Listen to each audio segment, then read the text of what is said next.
ቴሌግራምን ለቴክስት መላላኪያ ብቻ ነው የምትጠቀሙት? እንግዲያውስ እነዚህን 3 ድብቅ ጥቅሞች ካላወቃችሁ ግማሹን የቴሌግራማችሁን ፋይዳ አልተጠቀማችሁበትም ማለት ነው። ቆይ ላሳያችሁ። የመጀመሪያው ሴክሬት ቻት እና አውቶ ዲሌት ነው። ሚስጥራዊ የሆነ ወሬ ለማውራት ከፈለጋችሁ ኒው ሴክሬት ቻት ተጠቀሙ። እዚህ ውስጥ ሜሴጅ ስክሪንሾት መነሳት አይችልም።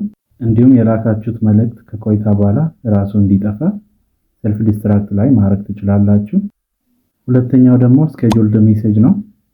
ለሰው መልእክት መላክ ፈልጋችሁ ነገር ግን ሰዓቱ ካልተመቻቸላችሁ ሴንድ የሚለውን ተጭናችሁ በመያዝ ስኬጁልድ ሜሴጅ የሚለውን መረጣችሁትን ቀንና ሰዓት ስትሞሉ ቴሌግራም በራሱ ጊዜ ልክላችኋል። ሶስተኛው ደግሞ መልቲፕል አካውንት እና ፎልደር ነው። በአንድ ቴሌግራም አፕ እስከ 3 ቁጥሮችን መጠቀም ትችላላችሁ።